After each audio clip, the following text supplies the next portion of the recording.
ਬਿਸਮਿल्लाहिर्रहमानिर्रहीम अस्सलाम वालेकुम। देसी तड़का कुकिंग ਰੈਸਪੀਜ਼ ਵਿੱਚ ਅਸੀਂ ਤੁਹਾਨੂੰ ਵੈਲਕਮ ਕਰਦੇ ਹਾਂ। ਅੱਜ ਮੈਂ ਤੁਹਾਡੇ ਨਾਲ ਚਾय ਬਣਾਉਣ ਦੀ ਰੈਸਪੀ ਲੈ ਕੇ ਆਈ ਹਾਂ। ਇਹ ਮਿਲਕ ਪਾਊਡਰ ਦੀ ਚਾय ਬਣਾਵਾਂਗੀ ਮੈਂ ਤੁਹਾਡੇ ਨਾਲ ਕਿ ਇਹ ਕਿੰਜ ਬਣਾ ਕੇ ਤੁਸੀਂ ਤਿਆਰ ਕਰ ਸਕਦੇ ਜੇ।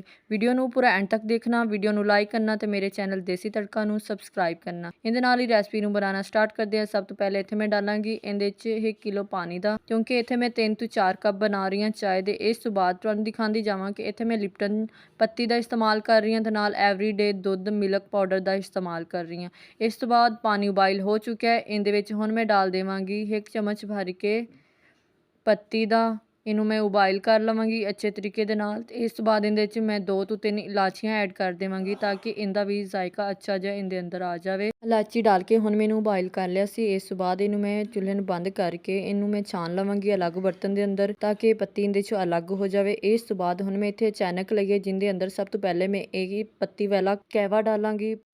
ਨਾਲ ਹੀ ਹੁਣ ਇਹਦੇ 'ਚ ਮੈਂ ਕੱਪ ਵਿੱਚ ਡਾਲਾਂਗੀ ਕਹਿਵਾ ਜਿਹੜਾ ਬਣਾ ਕੇ ਤਿਆਰ ਕੀਤਾ ਸੀ। ਇਹਦੇ 'ਚ ਡਾਲ ਕੇ ਕੱਪਾਂ ਦੇ ਅੰਦਰ ਨਾਲ ਹੀ ਹੁਣ ਇਸ ਤੋਂ ਬਾਅਦ ਇਹਦੇ 'ਚ ਮੈਂ ਕੁਛ ਚੀਨੀ ਐਡ ਕਰਾਂਗੀ। ਤੁਸੀਂ ਆਪਣੀ ਪਸੰਦ ਦੇ ਮੁਤਾਬਕ ਕਮ ਜਾਂ ਜ਼ਿਆਦਾ ਵੀ ਚੀਨੀ ਦਾ ਇਸਤੇਮਾਲ ਕਰ ਸਕਦੇ ਜੇ। ਇੱਥੇ ਮੈਂ 1 ਚਮਚ ਇਹਦੇ 'ਚ ਚੀਨੀ ਦਾ ਐਡ ਕਰਾਂਗੀ।